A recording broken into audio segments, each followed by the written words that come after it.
अभी गुजरात में चुनाव होने वाले हैं और वहाँ पे एक तरफ मोदी है, दूसरी तरफ कांग्रेस है। कांग्रेस मोदी जी को भला बुरा बोलती है, मोदी जी कांग्रेस को भला बुरा बोलते हैं। लेकिन आज जो हम आपके सामने कागज़ रखने वाले हैं वो ये दिखाते हैं कि मोदी और कांग्रेस मिलके पर्दे के पीछे एक साथ बिजनेस करते हैं और जनता के सामने ऐसे दिखाते हैं कि दोनों अलग अलग हैं। जनता के सामने ऐसे दिखाते हैं कि दोनों दुश्मन हैं, लेकिन दोनों एक साथ मिलकर बिजनेस करते हैं। मोदी जी के बारे में कहा जाता है कि विकास पुरुष हैं, ईमानदार हैं, लेकिन जो कागज हम लोगों के सामने आए वो कागज देख के हम लोगों को भी सोचने पे मजबूर होना पड़ा कि वो कितने ईमानदार हैं। वही कागज हम आपके सामने आज रखने जा रहे हैं कि किस तरह से वहां पे गुजरात के अंदर तेल के कुएं फ्री में बांटे जा रहे हैं, कोयले की खदानें फ्री में बांटी जा रही हैं, जमीनें बांटी जा रही हैं और कुछ औद्योगिक घरानों को, इंडस्ट्रियल हाउसेस को किस तरह से फेवर किया जा रहा है। अभी पिछले कुछ दिनों से एक कहानी चल रही है मीडिया के अंदर कि जीएसपीसी के कुछ इक्विटी को एक कंपनी को दिया गया। वो अधूरी कहानी चल रही है, उसकी पूरी सच्चाई आज हम आपके सामने रखेंगे। गुजरात स्टेट पेट्रोलियम कॉरपोरेशन, ये गुजरात सरकार की पब्लिक सेक्टर यूनिट है। इसने अगस्त 2002 में भारत सरकार में बिडिंग करके आंध्र प्रदेश के गैस के कुएं लिए, गैस के कुएं से गैस निकालने का ठेका लिया। गुजरात स्टेट पेट्रोलियम जीएसपीसी ने, गुजरात सरकार ने, यहां पे जो गैस का भंडार था उसकी कीमत बताई जाती है कि $20 बिलियन, 1 लाख करोड़ रुपए का था, 1 लाख करोड़ रुपए। जीएसपीसी ने इसको लिया और बड़ी मजे की बात है कि कुछ दिनों के अंदर उसमें से 20,000 करोड़ रुपए के गैस के कुएं इन्होंने फ्री में 2 कंपनियों को दे दिए। उसमें से एक कंपनी की बात तो पिछले कुछ दिनों से उठ रही है, दूसरी कंपनी की बात नहीं उठ रही है। 1 लाख करोड़ रुपए के गैस के कुएं उन्होंने लिए गुजरात सरकार ने, और कुछ दिनों के अंदर फरवरी 2003 में उसमें से 20,000 करोड़ रुपए के कुएं उन्होंने फ्री में 2 कंपनियों को दे दिए। सबसे पहला बात उठती है कि ये 2 कंपनियों का चयन कैसे हुआ, ये कैसे डिसाइड हुआ कि इन 2 कंपनियों को देना है, उसको नहीं देना। कोई बिडिंग नहीं हुई, कोई कॉन्ट्रैक्ट नहीं हुआ, कुछ नहीं हुआ। इन 2 कंपनियों को फ्री में ये कुएं दे दिए गए। उनमें से एक कंपनी है जियो ग्लोबल। उसके बारे में कहा है मोदी साहब ने कि भाई ये टेक्निकल असिस्टेंस देगी। बड़ी अच्छी बात है, टेक्निकल असिस्टेंस देगी वो कंपनी। जहां पे मोदी साहब को तेल के गैस के कुएं मिले, उन्हीं के पड़ोस में अंबानी साहब को भी गैस के कुएं मिले थे। दोनों पड़ोसी हैं, मोदी साहब और अंबानी साहब, वहां पे तेल के जो गैस के कुएं, वहीं पड़ोस में अंबानी साहब को भी मिले थे और उनको भी उतने के ही मिले थे, $24 बिलियन के, लगभग 1 लाख करोड़ रुपए के। इनको भी 1 लाख करोड़ रुपए के गैस के कुएं मिले, उनको भी 1 लाख करोड़ के गैस के कुएं मिले। मुकेश अंबानी जी ने जब पिछली साल अपने कुएं में से 30% ब्रिटिश पेट्रोलियम को दिया और ब्रिटिश पेट्रोलियम को कहा कि आप हमें टेक्निकल असिस्टेंस दीजिए, तो मुकेश अंबानी जी को 35,000 करोड़ रुपए मिले ब्रिटिश पेट्रोलियम से।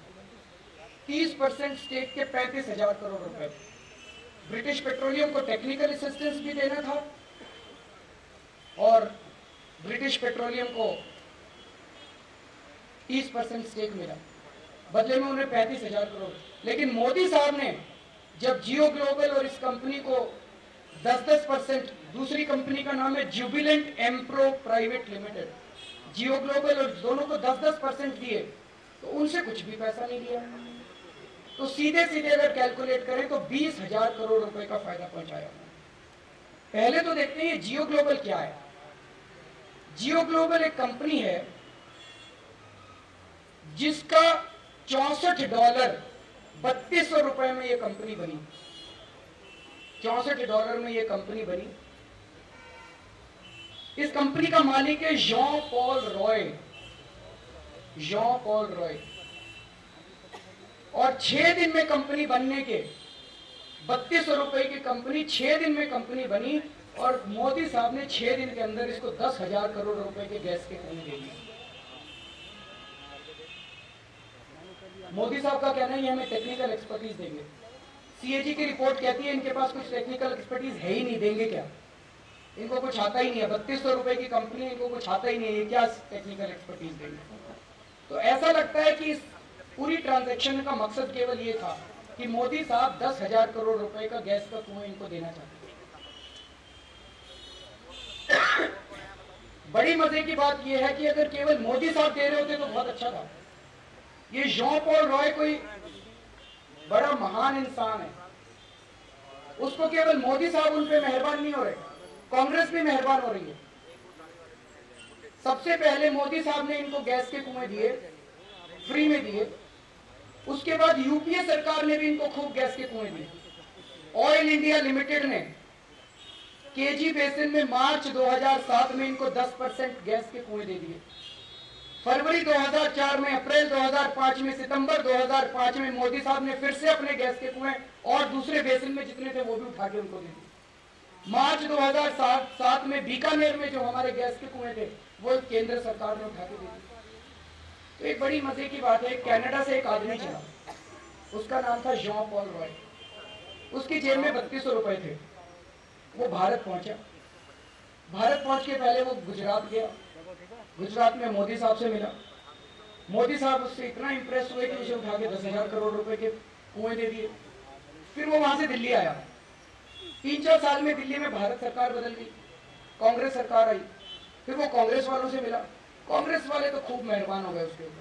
उठा के जहां उनको दिखा वहीं उठा के, कहीं 10% इक्विटी, कहीं 25% इक्विटी, कहीं उठा के उन्होंने गैस के कुएं दे दिए जैसे कि अपने बपौती है। ये आखिर जॉन पॉल रॉय है कौन? ये बहुत बड़ी मिस्ट्री है जिसके ऊपर कांग्रेस भी मेहरबान है, मोदी साहब भी मेहरबान है, दोनों मिलके मेहरबान है। मोदी और कांग्रेस दोनों मिलके मेहरबान है। ये है कौन? ये बहुत बड़ी गुत्थी है। उसको केजी बेसिन में मिले हुए हैं। उसकी वेबसाइट पे आप जाइए, KG basin, Cambay basin, Deccan syneclise basin, Bikaner Nagaur basin, सब लोग उसको गैस के कुएं फ्री में देते जा रहे हैं। सीएजी ने जब मोदी साहब को ऑडिट करना चालू किया तो मोदी साहब थोड़ा घबरा गए। उन्होंने 18 अगस्त 2010 को केंद्र सरकार को चिट्ठी लिखी, भाई ये जियो ग्लोबल के साथ जो कॉन्ट्रैक्ट हुआ है इसको कैंसिल करना चाहते हैं। तो मोदी साहब ने अपनी गलती मानी कि मैंने गड़बड़ की थी। 2003 में गैस के कुएं दिए। 2010 में मोदी साहब केंद्र सरकार को लिख रहे हैं कि मैं इनको जियो ग्लोबल के साथ कॉन्ट्रैक्ट कैंसिल करना चाहता हूं, मुझे इजाजत दी जाए। शक पैदा होता है, इजाजत लेनी थी या चिट्ठी लिखी थी? केवल मोदी और कांग्रेस तो मिले हुए थे, इन्होंने चिट्ठी लिख दी। केंद्र सरकार के पास 3 साल हो गए चिट्ठी पड़े हुए और 20 चिट्ठी लिखी। उसके बाद मोदी साहब ने एक भी चिट्ठी पे केंद्र सरकार ने जवाब नहीं दिया कि हाँ हम इसके गैस के कुएं कैंसिल कर रहे हैं। क्यों? उन्होंने भी दे रखे थे, कांग्रेस वालों ने, मोदी साहब ने भी दे रखे थे। और आज मैंने सुना है संसद के अंदर कांग्रेस ने हंगामा किया है। किस मुंह से हंगामा कर रहे हैं? वो भी तो बताएं कि जॉन पॉल रॉय के ऊपर केवल मोदी मेहरबान नहीं है, कांग्रेस भी दोनों मिलकर गैस के कुएं लुटा रहे हैं। किस मुंह से कांग्रेस संसद के अंदर हंगामा कर रही है? ये जुबिलेंट एम्प्रो प्राइवेट लिमिटेड क्या है? इसके ऊपर मोदी साहब क्यों मेहरबान हुए? जुबिलेंट एम्प्रो प्राइवेट लिमिटेड, शोभना भाटिया जी, जिसको कांग्रेस ने सांसद बनाया था, नॉमिनेट किया था, कहते हैं गांधी परिवार के बहुत क्लोज हैं। उनके पतिदेव की ये कंपनी है। तो कांग्रेस के इतने नजदीकी व्यक्ति को मोदी साहब ने क्यों 10,000 करोड़ का फायदा पहुंचाया? एक प्रश्न उठता है। जनता को तो लगता है कि मोदी और कांग्रेस में कुछ घमासान है। जनता को लगता है कि कांग्रेस मोदी के खिलाफ है। जनता को लगता है मोदी साहब कांग्रेस के खिलाफ है। लेकिन अंदर बैठ के दोनों बिजनेस कर रहे हैं। कांग्रेस के इतने नजदीकी माने जाने वाली शोभना भारतीय जी के हस्बैंड, उनकी कंपनी है जुबिलेंट टेम्प्रो प्राइवेट लिमिटेड। उस कंपनी को मोदी जी ने 10,000 करोड़ रुपए का फायदा, फ्री में क्यों 10,000 करोड़ रुपए के गैस के कुएं दिए? एक प्रश्न उठता है। और दूसरा प्रश्न ये उठता है कि फरवरी 2003 में जो घोटाला हुआ था, जो मोदी साहब ने 20,000 करोड़ रुपए का नुकसान गुजरात की जनता को पहुंचाया था, आज 9 साल से कांग्रेस उस पर चुप क्यों है? कांग्रेस ने 9 साल में इस बात को क्यों नहीं उठाया? क्योंकि कांग्रेस इस पूरे के पूरे फ्रॉड के अंदर मोदी साहब के साथ भागीदारी है। तो इससे साफ जाहिर है कि जॉन पॉल रॉय, मुझे लगता है जितना मैंने इसको पिछले कुछ दिनों में खोदा, ऐसा लगता है ये 2G, 3G, 4G कोयला सब घोटालों से बड़ा घोटाला है। अगर इस घोटाले की जॉन पॉल रॉय की तहकीकात की जाए, ये आदमी कौन है जिसके ऊपर कांग्रेस और मोदी दोनों मेहरबान हैं। दूसरी चीज, मोदी साहब ने अपने MP और MLA, गुजरात के MPs और MLA को खूब जम के जमीन बांटी कि अपने घर बनाओ। घर बनाने के लिए सस्ते दामों में 45 रुपए स्क्वायर मीटर पर स्क्वायर मीटर, गांधीनगर में 45 रुपए पर स्क्वायर मीटर पे जमीन दी, और आगे जाने पे थोड़ी महंगी भी दी।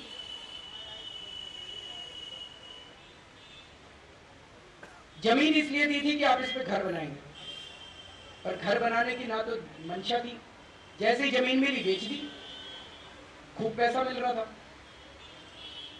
तो कांग्रेस वालों ने इस पे क्यों नहीं मुद्दा उठाया? कांग्रेस तो ऑपोजिशन में है, क्योंकि कांग्रेस वालों को भी दे दी जमीन, सबका मुंह चुप करा दिया। मोदी साहब बड़े स्मार्ट आदमी हैं, उन्होंने कांग्रेस वालों को भी जमीन दे दी, बीजेपी वालों को भी जमीन दे दी, ऑपोजिशन का मुंह भी चुप करा दिया उन्होंने, सबको जमीन दे दी। तो मामला हाईकोर्ट में गया, गुजरात हाईकोर्ट में। गुजरात हाईकोर्ट ने स्टे लगा दिया। गुजरात हाईकोर्ट ने कहा ये ठीक नहीं है, आपने अगर जमीन घर बनाने के लिए दी है तो बेच नहीं सकते इस जमीन को, घर बनाओ सब लोग। तो मोदी साहब और एक स्टेप आगे गए, उन्होंने गुजरात हाईकोर्ट के जजेस को भी जमीन दे दी। गुजरात हाईकोर्ट के जजेस को भी जमीन दे दी 2008 में, खूब सस्ते में। और जब से गुजरात हाईकोर्ट के जजेस को जमीन दी है, गुजरात हाईकोर्ट के अंदर इस मामले की लिस्टिंग ही नहीं हो रही है, इसकी हेयरिंग ही नहीं लग रही है तब से। तो गुजरात के अंदर मोदी ही मोदी है, ना कोई ऑपोजिशन है। और जुडिशरी को कैसे चुप कराना, ये मोदी साहब को बड़ा बखूबी आता है। ये जितना मैं कुछ बोल रहा हूँ, ये मीडिया वाले कहते हैं कि आपके पास सबूत नहीं है, बिना सबूतों के आके बैठ जाते हैं। सारे सबूत आज हमारी वेबसाइट पे, बहुत सारे पन्ने थे, इसलिए आज हम आपको कॉपीज नहीं दे पाए। सारे हमारी वेबसाइट पे, वहां से डाउनलोड कर लीजिएगा। जो रेजोल्यूशन पास हुआ 2008 में, और उसके बाद जो 2009 में जिस रेजोल्यूशन के तहत जमीनें दी गई, वो सारी वेबसाइट पे ऊपर। मुकेश अंबानी कहते हैं कि कांग्रेस तो हमारी दुकान है। हमें लगता है उसी तरह से मोदी सरकार अडानी की दुकान है। 2007 में गुजरात को बिजली की जरूरत थी, बिजली की कमी थी, तो वो अडानी से 5 रुपए 45 पैसे प्रति यूनिट, 5.5 रुपए प्रति यूनिट के हिसाब से, इसको मर्केंडाइज पावर बोलते हैं, जो शॉर्ट टर्म एग्रीमेंट के तहत अचानक जरूरत पड़ी बिजली की और आपको खरीदनी पड़े under a short term temporary arrangement, इसको मर्केंडाइज पावर। तो ये 5.5 रुपए प्रति यूनिट के हिसाब से अडानी से लेते थे। Gujarat mineral development corporation, GMDC Gujarat सरकार की कंपनी है। GMDC वालों ने मोदी साहब को चिट्ठी लिखी। GMDC वालों ने कहा सर हम आपको 2.25 रुपए यूनिट में बिजली दे देंगे, हमसे ले लो। पर मोदी साहब कैसे ले लेते? मोदी साहब का तो अडानी से प्रेम था। उन्होंने दिसंबर 2006 में GMDC ने कहा कि हम आपको 2.25 रुपए में, 2 रुपए 25 पैसे में बिजली दे देंगे। लेकिन उनकी बात को अस्वीकार करते हुए मोदी साहब ने फरवरी 2007 में अडानी के साथ 2 एग्रीमेंट साइन किए। एक में कि 2 रुपए 35 पैसे प्रति यूनिट और 2 रुपए 90 पैसे प्रति यूनिट। 2 रुपए 35 पैसे और 2 रुपए 90 पैसे। उनका अपना डिपार्टमेंट कह रहा है हम 2 रुपए 25 पैसे में बिजली देने को तैयार है। 2 महीने पहले कह रहा है, मोदी साहब उसकी नहीं मान रहे। 2 महीने बाद अडानी से वो दो एग्रीमेंट साइन करते हैं, 2 रुपए 35 पैसे और 2 रुपए 90 पैसे के साथ। पर अडानी की तो नियत ही खराब थी। जैसे ही एग्रीमेंट साइन किया, उन्होंने गुजरात सरकार को ब्लैकमेल करना चालू किया। उन्होंने कहा हम बिजली नहीं देंगे जी, आप हमें कोयला दिलवाओ पहले अपनी सरकार से। तो जीएमडीसी वालों, गुजरात मिनरल डेवलपमेंट कॉर्पोरेशन के पास कोयला था, उन्होंने कहा ठीक है हम कोयला दे देंगे, लेकिन आप बिजली के रेट कम करो, 2.25 रुपए करो। अडानी कहता नहीं हम बिजली के रेट कम नहीं करेंगे। अडानी दौड़ा दौड़ा मोदी साहब के पास चला गया, मोदी साहब को बहुत दया आई, उन्होंने क्या किया, जीएमडीसी के चेयरमैन को ही ट्रांसफर कर दिया, जोश साहब थे चेयरमैन, उनको ट्रांसफर कर दिया, उनको हटा दिया वहां से। और मोदी साहब ने फिर फाइल के ऊपर खुद नोट लिखा, उस नोट की कॉपी सर्कुलेट कर रहे हैं। उस नोट में यह लिखा कि भाई जीएमडीसी ने अडानी को आश्वासन दिया था कि हम आपको कोयला देंगे, उसी आश्वासन के बेसिस पे अडानी ने कॉन्ट्रैक्ट भरा था कि हम बिजली 2 रुपए 35 पैसे पे दे सकते हैं। तो जीएमडीसी को वो आश्वासन पूरा करना चाहिए। जोश साहब ने कई बार कहा जी आश्वासन तो दिया ही नहीं था हम लोगों ने, कब दिया था? अडानी बोला नहीं दिया था। अब समझ नहीं आया, जीएमडीसी के चपरासी ने आश्वासन दिया था कि सेक्रेटरी ने आश्वासन दिया था कि अंडर सेक्रेटरी, किसने आश्वासन दिया था अडानी को?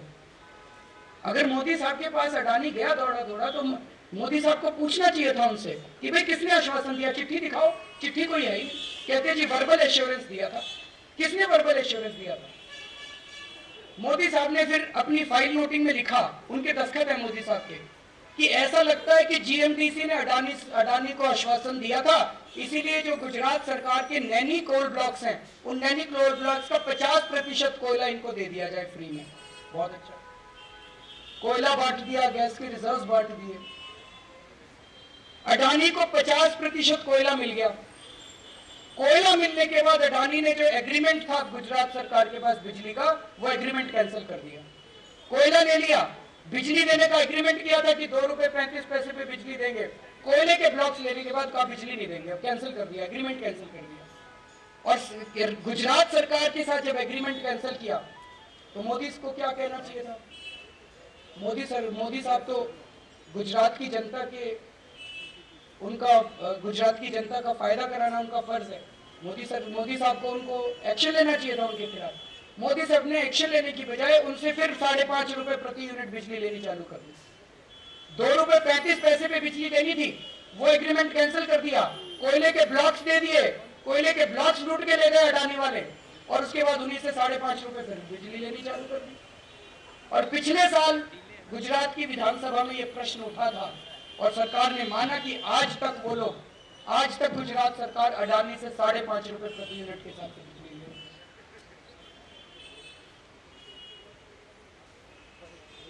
है। तो गुजरात की जनता को आज महंगी बिजली खरीदनी पड़ रही है और गुजरात के अंदर बिजली की कमी है, क्योंकि गुजरात सर मोदी साहब का अडानी साहब के साथ जो प्रेम है वो गुजरात की जनता को ले डूबा है। मोदी साहब ने कच्छ में 14,306 एकड़ जमीन 14,306 एकड़ जमीन SEZ बनाने के लिए अडानी साहब को दी। लगभग 5.5 करोड़ स्क्वायर मीटर जमीन किस रेट पे दी? 1 रुपया प्रति square metre, 1 rupee per square metre. Maximum 32 rupees per square metre था, लेकिन मोस्टली जो है 10 रुपए से कम में दी गई थी। मार्केट रेट क्या था वहां पे? इंडस्ट्रियल यूज का मार्केट रेट था 300 रुपए पर स्क्वायर मीटर। कॉमर्शियल जमीन का वहां पे मार्केट रेट था 1,500 रुपए पर स्क्वायर मीटर। 1,500 रुपए पर स्क्वायर मीटर की जमीन 1 रुपया पर स्क्वायर मीटर के हिसाब से मोदी साहब ने उनको दे दी। हमने बहुत ही कंजर्वेटिव बेसिस पे एस्टिमेट निकाला है, 1600 करोड़ रुपए का फायदा पहुंचाया अडानी साहब को मोदी साहब ने। और जब इंडियन एयरफोर्स ने जमीन मांगी मोदी साहब से, तो मोदी साहब कहते हैं भाई हमारी पॉलिसी है कि मार्केट रेट का 8 गुना लेते हैं हम लोग। तो 8800 रुपए पर स्क्वायर मीटर के हिसाब से उन्होंने इंडियन एयरफोर्स को, अडानी को 1 रुपया स्क्वायर मीटर और इंडियन एयरफोर्स को 8800 रुपए स्क्वायर मीटर। प्रधानमंत्री को पर्सनली चिट्ठी लिखनी पड़ी मोदी साहब को, तब जाके उन्होंने इंडियन एयरफोर्स के रेट घटाए। तो ये सारे कागज देखने के बाद यही लगता है कि जो एक छवि है कि मोदी साहब बहुत ईमानदार है, विकास पुरुष हैं, ये कागज देख के तो एक शक पैदा होता है कि कुछ ना कुछ तो गड़बड़ है, कोई बहुत ज्यादा गड़बड़ हो रही है गुजरात के अंदर। और ये दिखाई देता है कि मोदी साहब और कांग्रेस में कोई फर्क नहीं है। फर्क तो छोड़िए, दोनों बिजनेस पार्टनर्स हैं। हर बिजनेस के अंदर दोनों, जमीनें मिलती है तो सारों के MLA को मिलती है, गैस के कुएं देते हैं तो कांग्रेस वालों को गैस के कुएं मिलते हैं। जॉन पॉल रॉय कांग्रेस और मोदी दोनों के साथ मिलकर बिजनेस करते हैं। और 9-10 साल से जो कांग्रेस के अंदर लूट चल रही है उसके ऊपर कांग्रेस चुप रहती है। और अब हम लोगों को बेवकूफ बना रहे हैं कि कांग्रेस गुजरात के अंदर चुनाव होने वाले हैं। चुनाव तो धोखा है, बकवास है। जो भी जीत जाए it will be business as usual. तो अंत में हम एक बात तो मांग करना चाहते हैं, ये कांग्रेस और बीजेपी वाले बहुत सारे ऐड दे रहे हैं, चैनल्स पे चल रहे हैं, हर 5 मिनट पे एक ऐड आता है, हर 5 मिनट पे एक ऐड आता है। बताएं तो सही कि कितना खर्चा हो रहा है इन एड्स के ऊपर। किस चैनल को कांग्रेस वालों ने कितना पैसा दिया, किस चैनल को बीजेपी वालों ने कितना पैसा दिया? अरविंद ने आपको करीब करीब सब कुछ बता दिया। जो महत्वपूर्ण बात जो इस खुलासे से उभर कर आ रही है वो ये है कि जिस तरह से कांग्रेस की सरकारों ने अंबानी को गैस और तेल के कुएं दे दिए, जिस तरह से कोयले की खदानें तरह तरह की बड़ी बड़ी कंपनियों को, टाटा को, जिंदल को, एसआर को दे दी गई, जिस तरह से लाखों एकड़ जमीन एसईजेड के नाम पर और तरह तरह हाईवे डेवलपमेंट के नाम पर बड़ी बड़ी कंपनियों को कौड़ियों के दाम पर दे दी गई कांग्रेस की सरकारों ने, उसी तरह से हमने देखा कि भाजपा की सरकारों ने भी जहां जहां इनके राज्य में सरकारें हैं, चाहे छत्तीसगढ़ हो, चाहे येडियुरप्पा हो वहां कर्नाटक में, चाहे और उनके मुख्यमंत्री हो, करीब करीब सबने यही काम किया था। और सब लोग उस लूट में जो उधर केंद्रीय सरकार ने ऊपर से, कांग्रेस की सरकार ने ऊपर से और नीचे राज्य की सरकारों ने मिलकर जो लूट करी थी, उसमें भाजपा और कांग्रेस की गवर्नमेंट दोनों शामिल थी, चाहे कोयले की खदानों की हो चाहे तेल की हो।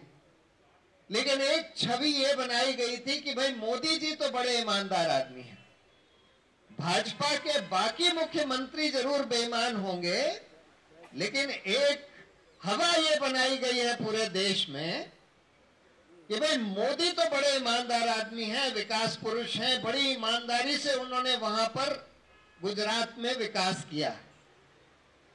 इस खुलासे की महत्वपूर्ण बात यह है कि मोदी जी भी वही लूट, जमीन की लूट, 1 रुपए से लेकर 32 रुपए स्क्वायर मीटर पर करोड़ों वर्ग मीटर जमीन अदानी को, एक ही कंपनी को या और भी कंपनियों को दी होंगी, हमने तो आपको एक कंपनी का बताया, बड़ी बड़ी कंपनियों को दी जा रही हैं, जबकि उनका मार्केट प्राइस मतलब किसानों से छीन छीन कर दी जा रही हैं, गांव सभा की जमीनें दी जा रही हैं और उनका मार्केट प्राइस उससे कम से कम 10 गुना या कई बार 100 गुना होता है और उनको हजारों करोड़ का मुनाफा कराया जा रहा है बड़ी बड़ी कंपनियों को।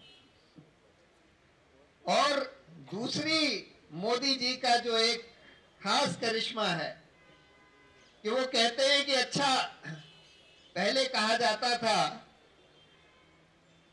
साउथ में तमिलनाडु के बारे में कि करुणानिधि और एमजीआर की जब सरकारें बदलती थी तो फिर भी जो घूस लेते थे 30% घूस दूसरे मुख्यमंत्री को भी, जो दूसरे विपक्षी पार्टी का होता था, उसको कहते थे इंडस्ट्रियलिस्ट से कि तुम पहले पहुंचा कर आओ।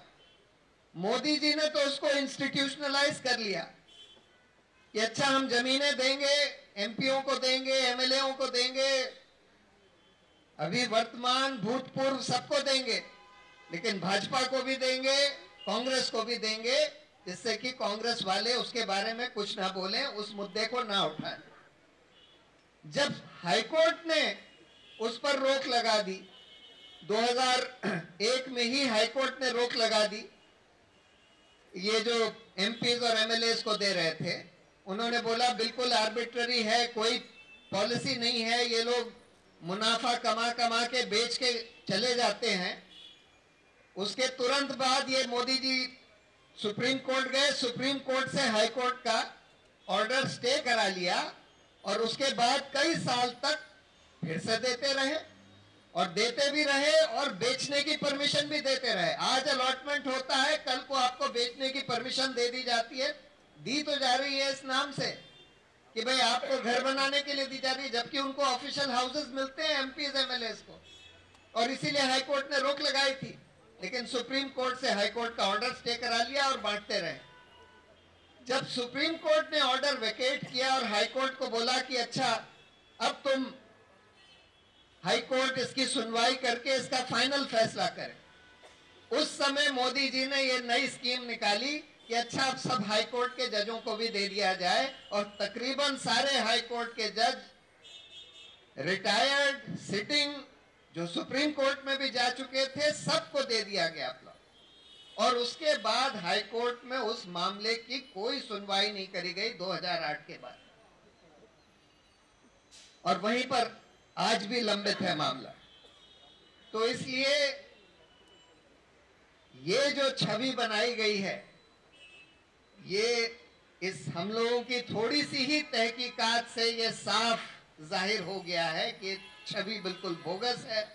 और कांग्रेस इसके ये सब खुलासे नहीं करती, ये सब मुद्दे पब्लिकली नहीं उठाती, सालों साल तक नहीं उठाए गए, क्योंकि वो भी इस लूट में शामिल हैं। और मोदी जी उनके लोगों को भी देते हैं। जब 10% जॉन पॉल रॉय को दिया, तो साथ में उसी समय 10% शोभना भरतिया के हस्बैंड को भी दे दिया। तो इसलिए कांग्रेस इन सब चीजों को नहीं उठाती। ऐसे तो बड़ा दिखाते हैं कि हम बड़ा लड़ाई कर रहे हैं, उनसे घमासान है, लेकिन साथ में मिलकर लूट रहे हैं और इसीलिए चुप्पी साधे हुए हैं। न्यायपालिका के बारे में सब लोग जानते हैं कि न्यायपालिका में भी बहुत भ्रष्टाचार है। मैं तो इस बारे में सुप्रीम कोर्ट में एफिडेविट दे चुका हूं, इंटरव्यू दे चुका हूं, जिसके चलते हुए मेरे खिलाफ कंटेम्प्ट प्रोसीडिंग्स चल रही हैं। मैं ये बात कह चुका हूं कि पिछले 16-17 चीफ जस्टिसों में से कम आधे चीफ जस्टिस भ्रष्ट थे। लेकिन ये ठीक है कि उसके साथ साथ भी उस भ्रष्टाचार के बावजूद भी हाई कोर्ट, सुप्रीम कोर्ट कई अच्छे फैसले देता है और कई बार सरकार का भ्रष्टाचार रोकता भी है। लेकिन हम लोग लगातार ये मांग करते रहे हैं कि न्यायपालिका में भी कोई जवाबदेही नहीं है, उसकी जवाबदेही आनी चाहिए। ठीक है, ठीक है।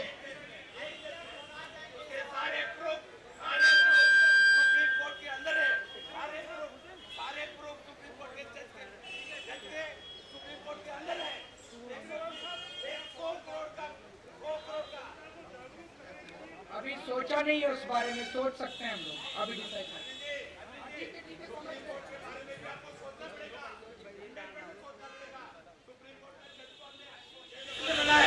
भ्रष्टाचार नहीं कर सकता है,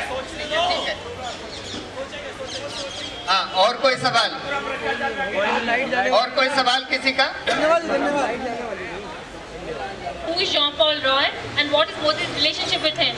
So we want to know what is the information that you have, because the allegation that is made over here that he has benefited on the one hand, the husband of Shobna Bhartiya who is tied up with the Congress party, and on the other hand Jean Paul Roy who definitely is from the opposition. He must be having sympathies or ties with the opposition.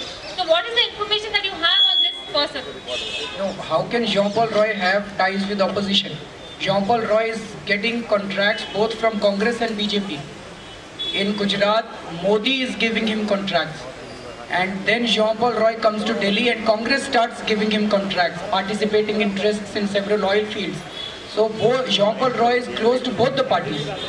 तो हमारा प्रश्न यही है कि कांग्रेस, ये है कौन आदमी जो 3200 रुपए जेब में लेके भारत में आया और उसको हजारों करोड़ रुपए के गैस के कुएं फ्री में दे दिए कांग्रेस और मोदी दोनों ने मिलकर।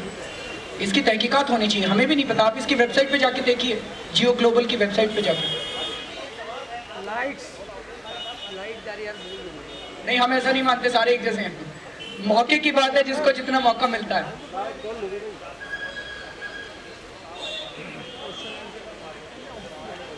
नहीं, हमने तो ये नहीं कहा, हम तो दोनों कांग्रेस और भाजपा दोनों की मिली भगत बता रहे हैं, और हम ये बता रहे हैं कि ये चुनाव का कोई मतलब नहीं है। चाहे भाजपा आए, मोदी साहब आए, कांग्रेस आए, कोई फर्क नहीं पड़ता। Gujarat life would be as usual.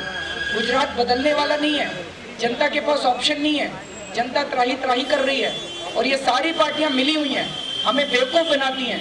Congress के ऐड जो कहते हैं कि गुजरात में ये कमी है, ये कमी है, ये कमी है, लोगों को बेवकूफ बनाने के लिए, जो गुजरात की सरकार के जो एड्स हैं वो लोगों को बेवकूफ, हम लोगों को बेवकूफ बनाने के लिए है। कांग्रेस जब प्रश्न उठाती है मोदी साहब के ऊपर तो कांग्रेस झूठ बोलती है। कांग्रेस और मोदी साहब मिलकर बिजनेस कर रहे हैं एक साथ, joint business partners. Thank you sir. Light जा रही है, लाइट जा रही है सर, लाइट खत्म हो गई है।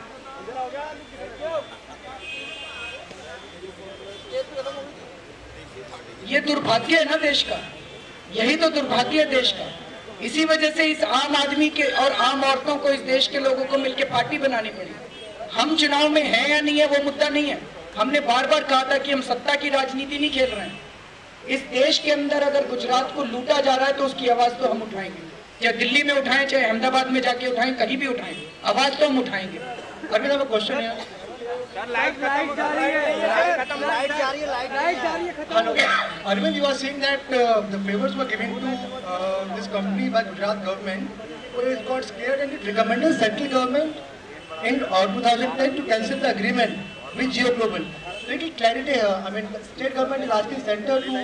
Yeah, it seems that is what the state government is saying. जब CAG का ऑडिट होना चालू हुआ 2010 में तो स्टेट गवर्नमेंट थोड़ी घबरा गई। उन्होंने एक चिट्ठी लिखी सेंट्रल गवर्नमेंट। इट सीम्स ये एग्रीमेंट के लिए आपको अप्रूवल लेनी पड़ती है। जैसे आपको याद होगा मुकेश अंबानी के केस में भी ब्रिटिश पेट्रोलियम के एक्विजिशन के पहले सेंट्रल गवर्नमेंट ने अप्रूवल दिया था, तो सेंट्रल गवर्नमेंट के अप्रूवल की जरूरत होती है। तो उन्होंने अप्रूवल मांगी है कि हम कैंसिल करना चाहते हैं इस कॉन्ट्रैक्ट। अरविंद एक सवाल इधर से, अब आप पॉलिटिकल पार्टी हो चुके हैं ऑलरेडी और आज पार्लियामेंट में एफडीआई पे बहस चल रही है। आप बतौर पार्टी एज ए कन्वीनर आप क्या चाहते हैं कि देश में एफडीआई आना चाहिए तो कितना आना चाहिए और क्या होना चाहिए? देखिए, एफडीआई को लेकर ढेर सारे प्रश्न हैं और उसके बारे में जो कहा जा रहा है कि किसानों को बहुत फायदा पहुंचाएंगे, कहा जा रहा है कि कंज्यूमर्स को बहुत फायदा पहुंचाएंगे, ऐसा दूसरे देशों में हुआ क्या? मैं ये सोच रहा था, वो कह रहे हैं बीच के सारे दलालों को खत्म कर देंगे। पहले तो सारी बिजनेस कम्युनिटी को दलाल बोलना मुझे लगता है बहुत गलत है। इस देश के अंदर अगर मान लीजिए किसान किसी चीज को 3 रुपए में उगाता है और वो दिल्ली पहुंचते पहुंचते 100 रुपए हो जाती है और बीच में 4 लोग उसमें अपनी कमाई करते हैं, 4 लोग अपनी रोजी चलाते हैं। अब कहा जा रहा है वॉलमार्ट उससे 3 रुपए में सीधा खरीदेगी और 100 रुपए में यहाँ बेचेगी। तो क्या हम ये सोचे कि 97 रुपए जो प्रॉफिट होगा तो वॉलमार्ट किसान को जाके कहेगी भाई 97 रुपए मुझे ज्यादा प्रॉफिट हो रहा है तो 3 रुपए नहीं 5 रुपए ले ले मेरे से? ऐसा करेगी वॉलमार्ट? या यहाँ पे 100 रुपए में आके कहेगी मेरे को बहुत ज्यादा प्रॉफिट हो रहा है कंज्यूमर्स को, आप हमसे 95 रुपए में ले लीजिए? ये तो नहीं है। वो किसानों को 3 रुपए की बजाय 2 रुपए देगी क्योंकि मोनोपोली हो जाएगी उनकी, और यहाँ पे 100 रुपए की चीज को 110 रुपए में देगी। तो ये जो तमाशा क्रिएट किया जा रहा है कि किसानों को फायदा होगा, दलाल खत्म हो जाएंगे और यहाँ पे कंज्यूमर्स को फायदा होगा, ये सब मुझे लगता है बकवास है। वॉलमार्ट के अपने किसानों को, कल हिंदू के अंदर अगर आपने पी साईनाथ का आर्टिकल पढ़ा, अपने देश के अंदर किसानों की व्यवस्था सुधार दी वॉलमार्ट ने, अमेरिका के अंदर किसानों की व्यवस्था सुधर गई। तो ये सब बकवास है मुझे लगता है। बहुत सारे प्रश्न हैं, सबूत बहुत सारे आ रहे हैं, एफडीआई के ऊपर भी हम लोग खुलासा करेंगे और एक ये निकल के आ रहा है, इसमें वॉलमार्ट में तो नहीं कह रहे, लेकिन एफडीआई जो है ये बहुत सारे पॉलिटिशियंस का और बिजनेसमैन का, क्राइम का, भ्रष्टाचार का पैसा बाहर से रूट होके मॉरिशस के रूट के जरिए अंदर आ रहा है। एक स्टडी ये दिखाती है अभी वो कि 40% देश का एफडीआई मॉरिशस की एक बिल्डिंग से आता है। पूरे देश का एफडीआई जो है वो 40% मॉरिशस की एक बिल्डिंग से निकल के आता है। तो ये एफडीआई है या अरविंद जी आपने कहा है लाइट नहीं है, ये लाइट जला दो। अरे उससे कुछ अरविंद जी आपने वो लाइट जला दो प्रोली। सर लाइट नहीं है, बिल्कुल भी नहीं, लाइट नहीं है सर, लाइट हो गई है सर। आपके इलेक्शन से साफ है कि ये दस्तावेज आरटीआई के जरिए नहीं मिले हैं, कि कहाँ से आपके पास ये दस्तावेज आए हैं और क्या आपने वेरिफिकेशन की है इनकी? देखिए,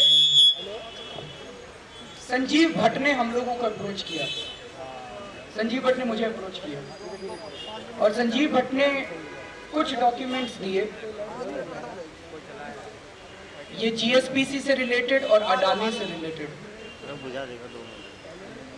मुझे ये नहीं समझ में आया। उसके बाद हमने उसकी बहुत तहकीकात की, उन्होंने महीना 1.5 महीना पहले मुझे अप्रोच किया था, उन्होंने काफ़ी तहकीकात की, इसके अंदर मटेरियल काफ़ी सारा है।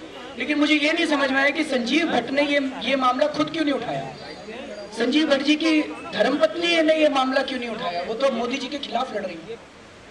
मुझे ये नहीं समझ में आया कि जिस कांग्रेस के नेताओं ने उनकी धर्मपत्नी को टिकट दिया है, संजीव भट्ट जी ने ये सारा मटेरियल ले जाके उन कांग्रेस के नेताओं को क्यों नहीं दिया, उन्होंने ये मामला क्यों नहीं उठाया। तो संजीव भट्ट जी की क्या पॉलिटिक्स है वो भी हम लोगों को समझ में नहीं आ रही। ऐसा तो नहीं कि कांग्रेस आपका इस्तेमाल करके मोदी आप मतलब आपका यूज मोदी के खिलाफ में कर रही है, ये तो कांग्रेस बता सकती है, मैंने आपको सारी सच्चाई बता दी है। अब आप कांग्रेस से जाके पूछिए कि उनकी क्या पॉलिटिक्स है और संजीव भट्ट की क्या पॉलिटिक्स। इसमें आप भी कंफ्यूज नजर आ रहे हैं कि कांग्रेस की इसमें कोई नहीं। देखिए, कांग्रेस की जो भी मंशा हो, संजीव भट्ट की जो भी मंशा हो, हम तो खुलासा तब करते हैं जब हम पूरी तरह से तहकीकात करके सेटिस्फाई हो जाएं कि जो फैक्ट्स हम सामने ला रहे हैं, जो फैक्ट्स हम बोल रहे हैं, वो फैक्ट्स पूरी तरह से सही हैं। और वो फैक्ट्स ये दिखाते हैं कि कहीं भ्रष्टाचार हुआ या कहीं घोटाला हुआ और बड़ा घोटाला हुआ, तब हम उसके बारे में खुलासा करते हैं। और लोगों की कांग्रेस का क्या मोटिव है, अगर कांग्रेस हमको अप्रोच करती है या कांग्रेस का कोई आदमी या संजीव भट्ट हमको अप्रोच करता है, उसका क्या मोटिव है ये वो जाने। लेकिन हम खुलासा तब करते हैं जब हम पूरी तरह से सेटिस्फाई हो जाए।